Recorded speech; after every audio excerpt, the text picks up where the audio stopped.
What up, guys, and welcome to the Score Esports podcast. I'm your host, Colin McNeil. In the studio with me, Josh Burry. Greetings. Daniel Rosen. Hello. And we're here again talking a lot about, but not limited to, 2018 NALCS franchising. We've been hitting this topic hard, and we've got another awesome guest for you today. We've got Nick Allen from CLG. He's the COO of Counterlogic Gaming and the Vice President of Esports at the Madison Square Garden Company.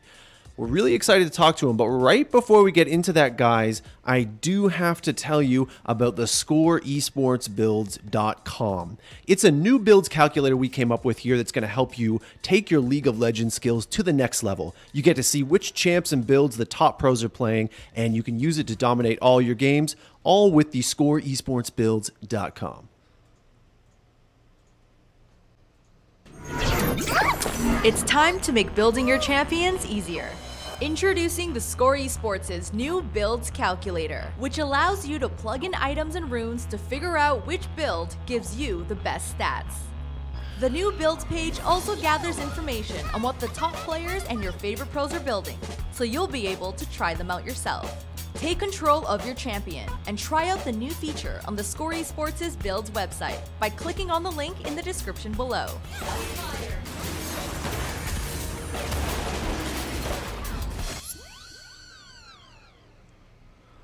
Damn. Don't you want to go to that builds calculator and kill League of Legends? Okay, enough with that, guys. Yeah, okay. We got a podcast to do, and I don't want to keep our guest waiting any longer. Let's go ahead and bring on Nick Allen, Josh, if you would be so kind.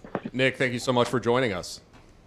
Hey guys, how's it going? Can you see me okay? Yeah, everything's we great. Can see you. Again, you will not be able to see us because of technology, but We can see Probably you better that and way. your very Yeah, so, Canadian yeah. shirt, I have to say. Yes, exactly. I thought I would keep it in theme for the podcast, so Nice. We but how's it definitely going? It's good to appreciate be here, guys. Yeah, it's a pleasure to have you. Like I said in the intro, we've been hitting the subject hard, and we're really happy to have someone from CLG to talk about the exciting news that you guys are in the 2018 franchised NALCS. You're one of 10, and that's pretty exciting. Yeah, there's not a lot of teams in there.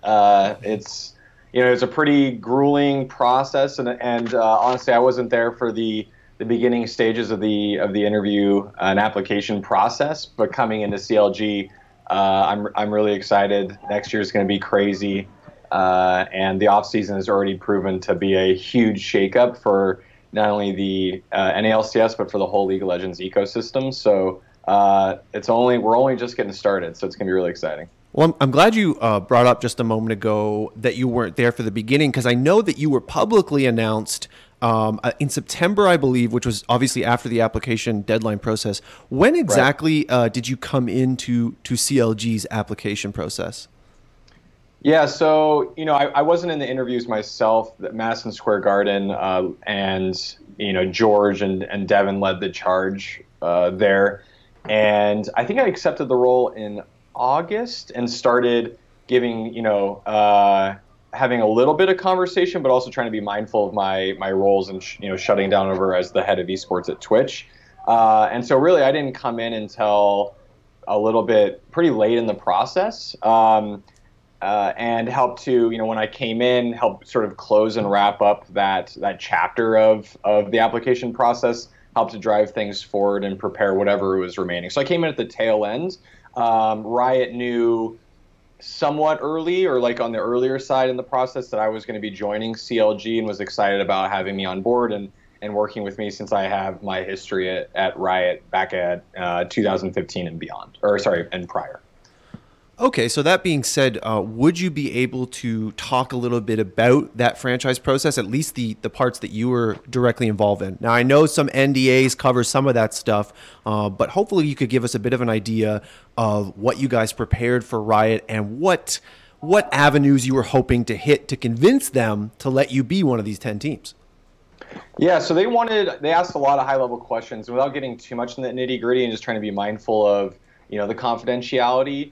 I think the theme of what Riot was looking for was to understand what sort of business you're trying to run, what are your goals for the organization, how are you also contributing value to the LCS on the whole. They want to make sure that everyone is there contributing, is going to be bought into this league long term, and is set up to succeed, right? And with things like revenue sharing amidst the league, and additional and higher stakes and permanence and ever increasing player salaries because of again how talented they are and how competitive the ecosystem is and is becoming. They just want to make sure everyone involved has a sound business strategy, has a good outlook on the league and on esports, a healthy perspective, if you will. And so they dig into a lot of things like, hey, how do you market your team? What is your voice? What is your brand? What are you trying to accomplish? Who are your fans? What do you know about them? They just ask a lot of questions to ensure, one, that we understand our business, and two, that we're a good match for the league, and that together with the other 9 teams, we're going to be able to make meaningful contributions to the growth of this thing long term. And so they dig into a lot of these smaller points to understand that. But again, the theme is they want to make sure that we're going to be valuable, that we're not just sort of sucking away resources, that we actually have our act together. So let's talk about that value then, because something that I think a lot of people noted, CLG has been, in the league for a long time, and you guys are a recognized brand in the space, but something that a lot of people noted were kind of the bigger teams that were left out in the cold, guys like Dignitas, Immortals, the 4 teams that were left out of the transition. What essentially, to put it bluntly, what does CLG bring to the table that these guys didn't? Why you guys and not somebody else? Yeah, really good question. It's hard for me to say exactly for the teams that didn't get invited what is specifically the points that didn't bring them into the league. But I'll just talk a little bit about CLG and its value. So CLG is the oldest pro League of Legends team that's still around, right? We predate TSM, we predate Cloud9, and as such, we have a pretty strong, lasting fan base. We have a narrative that has followed us through all of the different ages, and as a result of having this fan base, having this brand, having this legacy in the league, we bring with us all of these important story points, all of this important narrative, all this important brand value and fan value to the league when we come in. And so, I think what CLG didn't have coming in that they do have now with the partnership with Madison Square Garden is additional resources, is some experience from the traditional sports world that gets extracted and brought into CLG and helps to contribute to our overall success. And so along with that, we have a lot of very experienced folks over here at CLG. We have George Hotshot GG, who's been doing this a super long time, that has been in the trenches of team management, team ownership for 6-7 years at this point, who brings all this experience to the league, right? And so if I'm Riot, I'm also looking at who can help shape the rules, the regulations, the future of this league. Who can we bounce ideas off of, get contributions? And definitely CLG brings that to the table. And I think with me coming in as well with my experience in league management, my business acumen, I get to help contribute in a much larger way to the LCS ecosystem beyond even what I did, I think, when I worked at Riot itself. I have a really pressing question, honestly, Nick, and this is something I was worried about initially when this whole thing kicked off.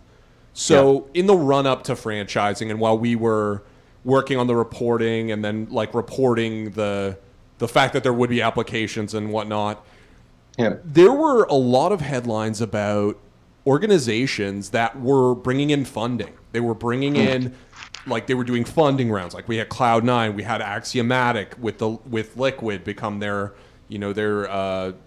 majority stakeholder, and in that run-up, there was one organization that was particularly quiet and that worried me as somebody who follows the NALCS, and that was CLG. Until the Madison Square Garden deal came through, I honestly didn't know if CLG had the resources to do what was being reported by several. How crucial was the addition of Madison Square Garden to this application?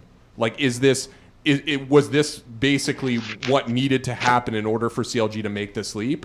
Or was there a world where maybe CLG could have gone it alone?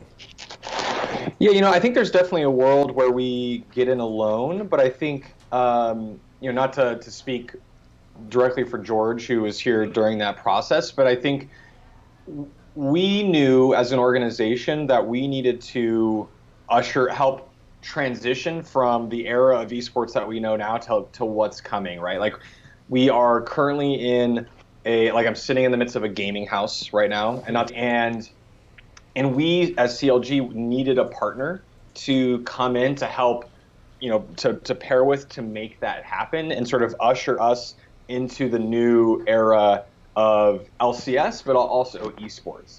And so MSG comes with that, right? They come with all this experience. They come with, financial resources and backing that helps to support us as we dive into these things to help us continue to be competitive, right? And so less of, and again, not to put words in George's mouth, but less of they were, fundamental for us getting in, and more of, we knew for us to be successful long term, right? And that's a little bit of how Riot thinks about this too. But in order for CLG to be successful long term in this new era, we need additional resources. We need additional talent and experience, or at least an ability to tap into those things.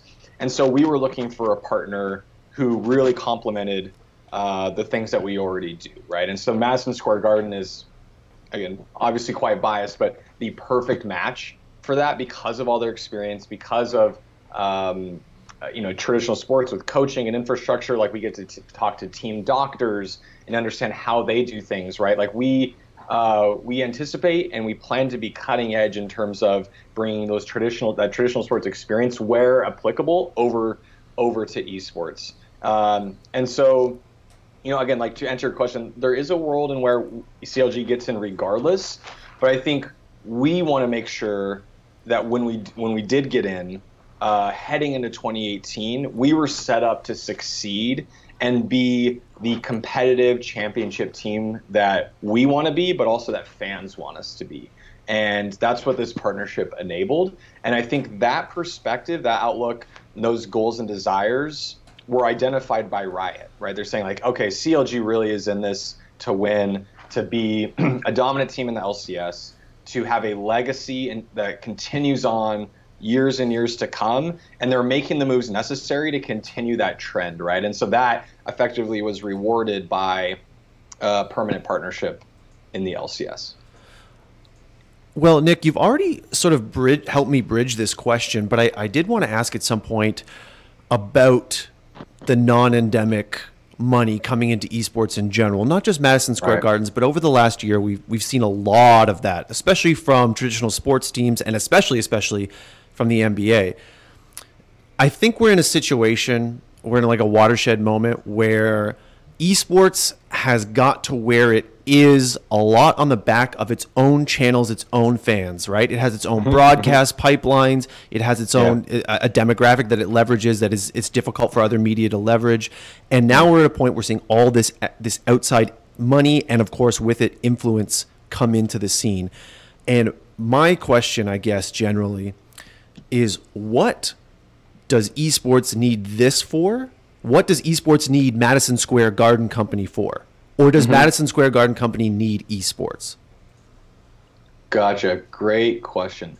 I think it is a little bit of an arms race right now. The teams with resources can invest in top talent and can invest in infrastructure for their organization. And that can look like a training facility. That can look like, again, as I mentioned, coaches, staff,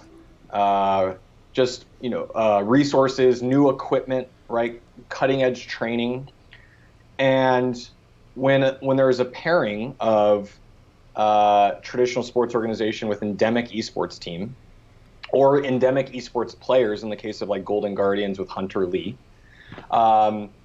it becomes an arms race, right? And you can't be left behind. So much about fan base and so much about identity of teams, growing your brand, and then therefore growing your revenue as a business comes from winning, right? Winning is the paramount goal because that's how you build. That's a huge way to build fans, and through that, building revenue for your business.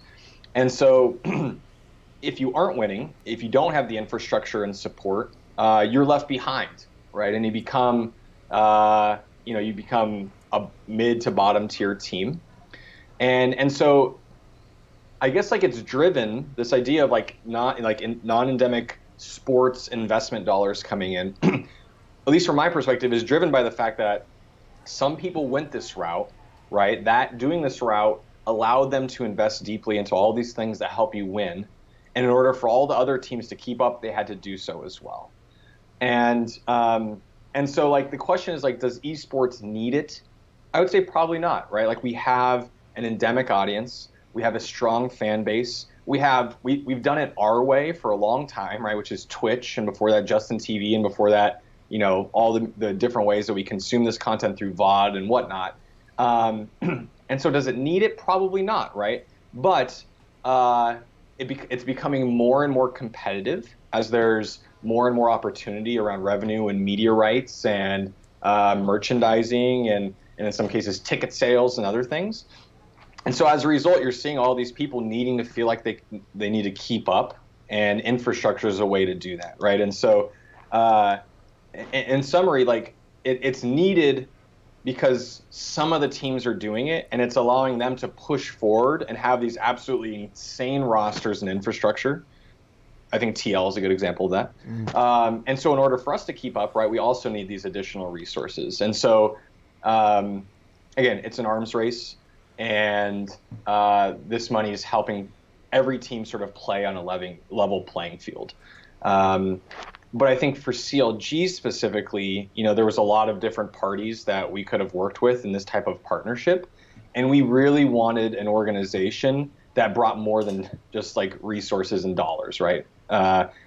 Someone that cared about our future, someone who cared about the long term of the industry, right? This isn't a like 2 to 3 to 4 year play for Madison Square Garden. This is a 20-year play for Madison Square Garden. At one point, they told me in my interview, like, hey, we think this can be, bigger than our two teams we have now, which is Knicks and the Rangers, right? Like, and so we're not coming in to like flip this. We're not coming in as like a venture capital firm that's looking to make, a quicker return. We are looking at this for a super long time. And so selfishly for CLG, that perspective allowed us to keep up in this ever growing competitive landscape, while being matched with someone who deeply cares about us, that gives us the freedom to make the decisions that we need to make to be successful, and really just cares about our long-term future as an organization. Okay, wow. I have a couple questions that came out of that, but the one that made all our eyes pop in this room. Yeah, there was an unspoken eye pop. We all looked at each other like, whoa. Try not to make noise on the mic here. Yeah. But you said that you were told that, quote, we think this could be bigger than the Knicks and the Rangers. And you're referring to esports, to CLG? Esports in general, but like at CLG at some point, 20 years from now, right, as we see, it's no secret that traditional sports numbers are starting to decline. Yeah. Right. I think like we're seeing the average age for a baseball fan, I think, is in like the late 50s. Football is like in the 40s, and basketball generally tends a bit younger. And I'm sort of throwing those out from the hip. Where esports continues to grow and scale, right? The pattern for content consumption that is aligned with esports, which is like the cord cutting, cord nevers, like the Amazon Fire, Google Chrome, Netflix, Hulu world, as that becomes more and more mainstream, as video games becomes more and more prominent culturally in the in the world, we start to see these trends of like, this is growing and other sports aren't, right? And if it continues down this path, there is a world where CLG as an organization is bigger than what we consider like traditional sports teams today. And if I'm not, obviously I work for MSG, I'm head of esports there. If I'm them, right, and I see the numbers on this side starting to go down, and when I look at esports, the numbers are going up over here, I start to think like, wow, like we can't miss this, right? We think there is something there and something exciting. And you jump in and you support and you make sure that if this is going to happen and this is going to grow, that you're going to be a part of it organizationally. And so I mean, that's a big aspect for Madison Square Garden. They think there is a world where this becomes absolutely massive, and I feel fortunate to be in a position where I get to help shepherd CLG and Madison Square Garden into this era where like esports is going to be in the conversation, hopefully for like, you know, biggest sport in the world, and so yeah, I do think that in their head that is a possible reality that is worth investing in. Now, I don't think they would, if you like press them and say like, hey, if you had to bet $1 million, like, is CLG going to be bigger than Knicks in 20 years? I'm not sure they would take that bet. However, there is a world of possibility where that exists, right? Where they think that can happen. And that alongside a deep interest of the industry, seeing what's happened with like, you know, the League of Legends finals at Madison Square Garden, for the NALCS season, they couldn't miss out on this opportunity to get involved and to support a team as, you know, as I consider as prominent as popular as Counter Logic Gaming. It's actually really satisfying to hear you say that and kind of so bluntly, because that's an argument that I'm sure both of the other people in this room with me have heard me make a lot, where it's like these are organizations that maybe don't need esports right now, but the way things are going, definitely want that as part of their portfolios in the future. But something that I kind of know that's interesting is that a lot of the time you are the way not, and this is just like singling out what you said, but it's the way we hear a lot of people talking about esports is that esports will be bigger than, you know, esports as a whole will be bigger than like an individual sport, than baseball or than football or something. The thing I take in there is that like, are we seeing sort of like, does esports need to be one big chunk? Do we need League of Legends, Dota, CSGO? We need all of these things firing in all cylinders all the time? Or can it just be, does one esport rise up and take over? Or is it simply just esports as a whole all need to work together to move forwards? Great question. I have a hard time thinking that a single game will get as big as a traditional sport as it exists today, right? Like in the sense of basketball, football, soccer, baseball, and hockey, I guess to a certain extent. But I think the sum of all of these titles together, I think it can be, and what I go as far to say, I think it will be at least top 3 sport in North America in the next 10 to 15 years. And there's a lot of reasons why I think that. I think one, gaming continues to grow at a pretty amazing rate, right? As people, as young folks start to age in, start to play more of these games, they have their eyes set on like competition and competing and being a pro gamer, especially when they hear like, hey, there are pro gamers that make millions of dollars a year, right? Suddenly there is additional interest, additional support behind these guys and gals to like really dive into this deeply, right? And so culturally, there is a movement in which more and more people will be competing, will be participating. We'll see, you know, youth programs, which we already do with things like Super League. We'll see college. All of this will be developing over the next like 10 to 15 years. And then I think, you know, all over the world, there are developers, game developers right now making games specifically catered to esports, right? That they see the dollars, the revenue, the engagement, the longevity of League of Legends, of CSGO, of Dota, and they think, okay, I'm going to make the next big esport, right? Like I couldn't tell you how many are being made, but if you told me there's 1,000 esports currently in development right now, I would not be surprised, right? At least when I say esports, games that are like competitively focused and designed for competition. Mm-hmm. And I think that number will continue to grow, right? Like PUBG has probably sparked interest in a bunch of game companies to make that style of game, the Battle Royale style game, right? So we'll see 10 of those come out in the next 2 years, right? And we're going to continue to see MOBAs coming out and first-person shooters and all these games, right? And so the combination of the cultural shift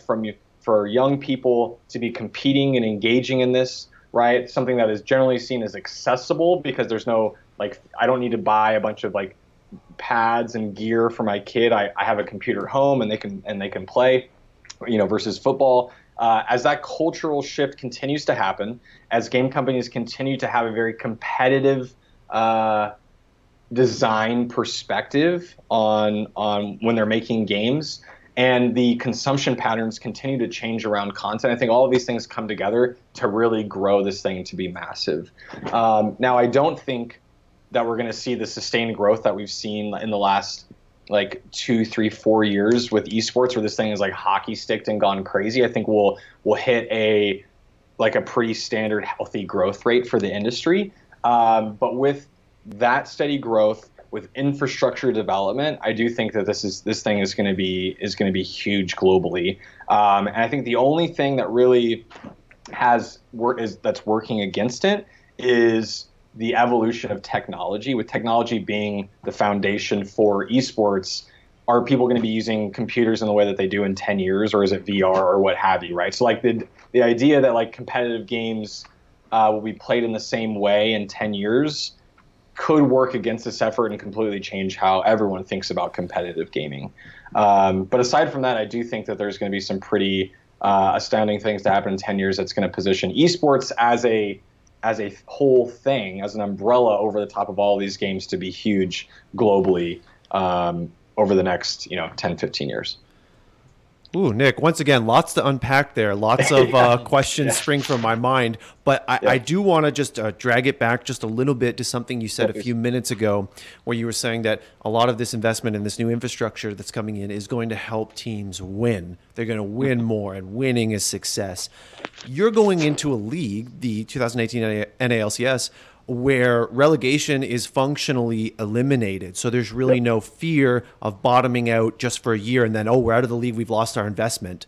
What are CLG's goals for specifically League of Legends beyond just, we're going to be number one, we're going to make it to Worlds? So just to briefly hit on, winning is our number one goal above all else. And the teams with the best systems, the best infrastructure, are the ones that are going to be the most consistent and likely the most successful long term, right? So that's like one part of it. But with this infrastructure, with these resources, also comes our ability to scale other aspects of our business that are really important for our fans, and that's really what this is all about, right? And so leveling up our content approach, right? Higher quality, higher velocity, and more interesting content for our fans to consume, right? And that comes with more resources of new people with experience. It means better equipment and better strategy in the way that we approach content. Right now we get to pull from all these resources at MSG to teach us, like, how do the Knicks do it, and how do the Rangers do it, and how has the NBA done this, and how have people done this generally and seen success, right? And getting to bring all of that in. And so those resources allow us to be much more pleasing, much more interesting for our fans, right? So like more merchandise that's interesting and compelling, that's different and sets itself apart from everything, from what everyone else is doing. And you're starting to see a little bit of that from CLG. And then we, along with content that's both live and VOD, right? So in growing our Twitch presence, continuing to expand, our partners, our streaming partners, to help represent CLG in a more broad landscape. And then lastly, I think, we're starting to think through as well, what does it mean to have a live or physical component of being a team, right? We did a fan fest back in New York back in September, right? Where we brought a bunch of fans out to meet our team, to talk with them, to engage with them. And it was really successful. We had about 500 people show up. And there's a ton of interest in that, right? And so these resources allow us to also think about, like, how do we engage our fans in a different and interesting way that we haven't been doing in the past, right? And not to say that we needed resources to do these things, but it helps us to realize these ideas, right? Have them come to fruition by investing in, like, hey, we did it in the MSG Theater in New York, where we probably wouldn't have been able to do it before without our amazing partners at Madison Square Garden. And so not only is it about winning, but it's about how do we create and develop things that are interesting and compelling for our fans, because that is truly what this is all about as an organization. Well, I'm glad to hear you say that, because you are, I believe, the 5th representative from NALCS teams that we've talked to so far on this podcast over the last 2 weeks. We're planning to talk to all 10, of course, and every single one has been like, our number one goal is to win. Now, I do have some bad news. You can't all win, unfortunately.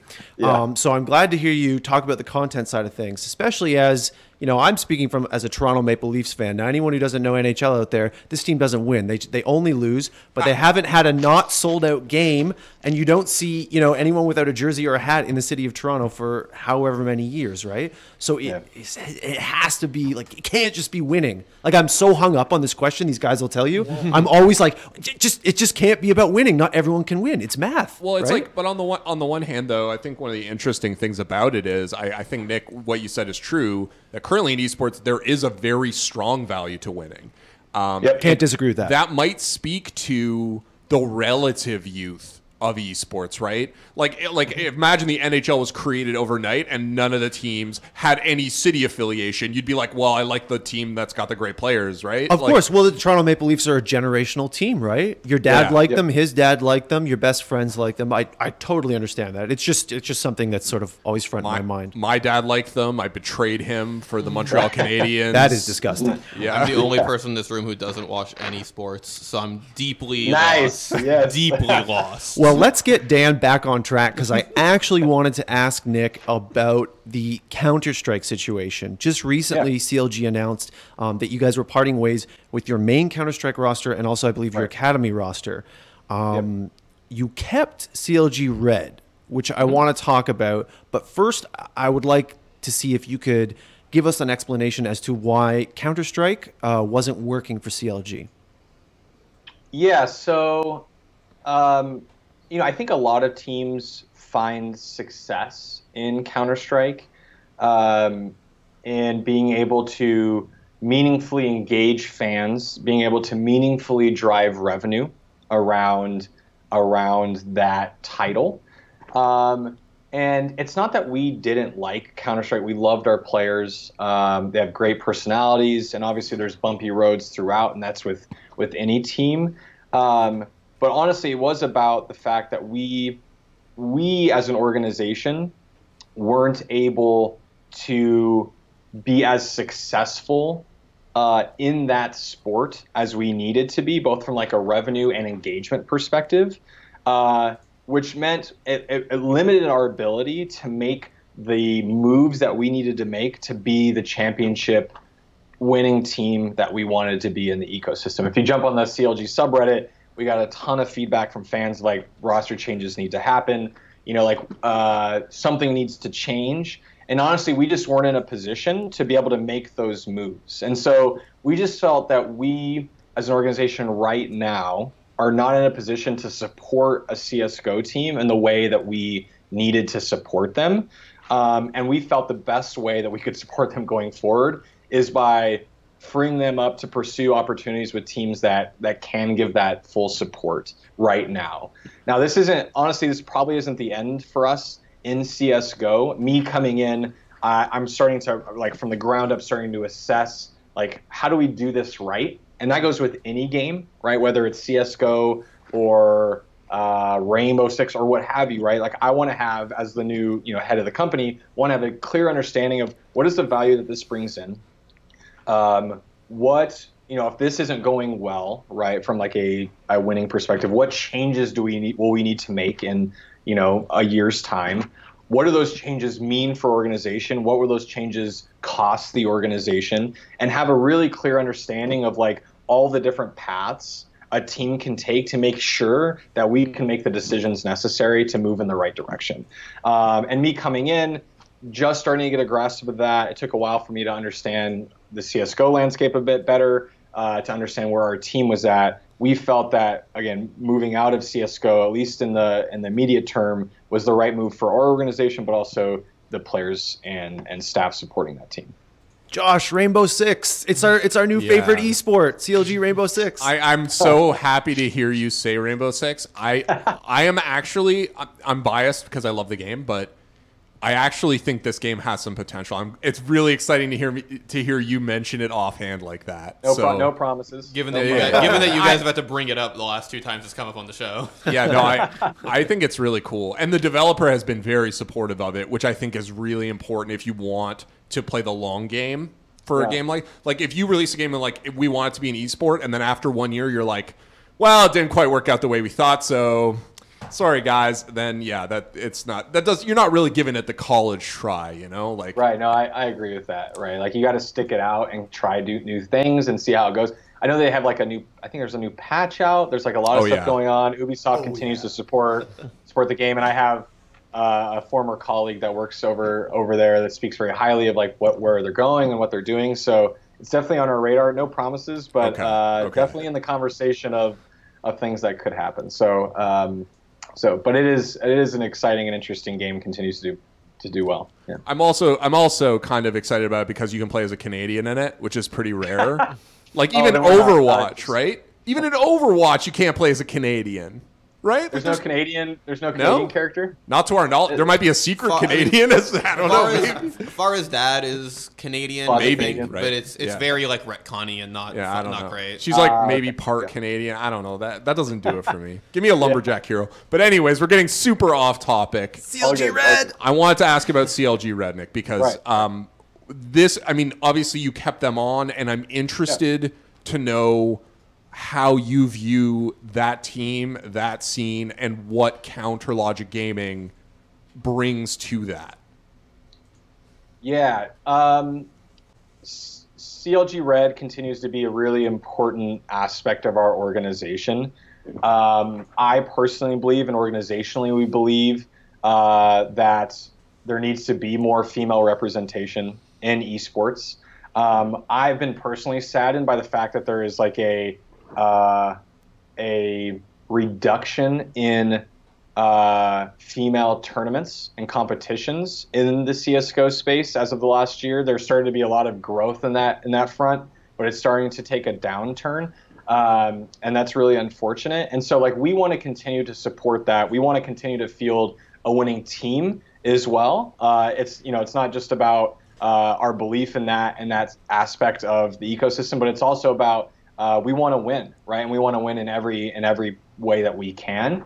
And so that's something that we're evaluating. We're gonna be working closely with CLG Red. They're going to continue to be an important aspect of our company, and then we're really going to think through like how do we help to grow this ecosystem? How do we continue to grow female representation in esports? How do we do our part to do that? And then how do we win in that landscape as well? And without getting too into that entire ecosystem and picture around representation, I would just say that we're excited about continuing to work with Red and continuing to develop that organization, that team to be the winning team that we want it to be, and that the players want as well.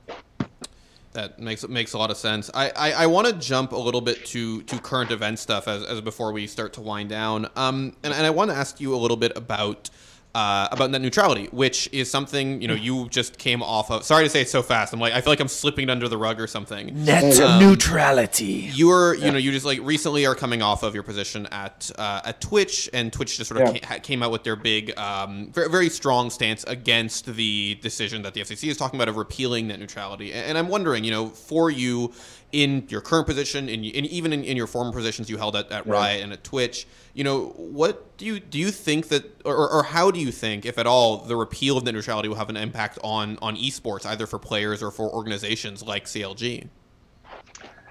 Yeah, good question. Honestly, I haven't given that a lot of thought, but putting my Twitch hat on a little bit, I think it's really interesting, right? Big companies, Twitch, Amazon, Netflix, YouTube, they can all afford to pay for fast lanes, right? Like if whoever comes to them and was like, hey, in order for you to be able to get like the clear bandwidth that you need back and forth, you have to pay us $1 million a year or whatever, right? Like in a world where net neutrality doesn't exist, Twitch can pay that, right? And so honestly, it keeps the big companies big, and that's sort of the problem, right? It is about like what happens if net neutrality or there was much more exploitation of a lack of net neutrality years ago when Twitch and Justin TV were just getting started. They couldn't afford to pay for the fast lanes. There was bandwidth limitation, which meant fans couldn't watch the esports games that they wanted, right? Or it was really laggy, or the quality was really bad. Because these rules weren't in place, it could have literally stifled the entire industry, right? It could have resulted in no one watching, no one caring, and this industry just like floundering and not doing anything and not being where it is today. So net neutrality is important for innovation in this space. Is important for the innovation around the internet, right? Making sure that the big guys have competitors, making sure new innovative companies are coming up and being able to accomplish the things that they need to at a reasonable cost to have access to their user base and provide quality service. And without those things, we will just have the status quo. And esports was born out of sort of a defiance of the status quo, something completely different and new that didn't exist, right? So just imagine a world, at least in the West, where Twitch didn't exist, right? Twitch was never able to get off the ground because of these fast lanes, because of stifling of innovation. Where would esports be, at least in the West today? You know, you could argue like, oh, maybe some big company comes in and does it, right? But maybe we're 5 years slower at the growth rate that we've seen in esports, or just like watching gaming in general. So I think net neutrality is a critically important part to innovation, is critically important to the growth of this industry as new technology emerges, as new ways to consume content emerge that help to benefit esports, help to benefit, you know, CLG, my organization, and the players therein. Yeah, I mean, I agree wholeheartedly, and I think it's nice to hear that from somebody who, like you said, right? Like Twitch could pay for it now, but that doesn't mean that it's a good thing, right? Like, you know, the larger organizations stay big, but it's important. Having that competition is important. But anyway, I think we're starting to run a little bit long, and Colin's giving me this look in his eye. So. Yes, the supervising editor look is on in full effect. Yeah. Nick, I know that you're a busy guy, so we're going to wrap this up and start to let you go. But before we actually do that, is there anything that we didn't get a chance to touch on that you wanted to talk about, or even any final thoughts or shout-outs you want to give?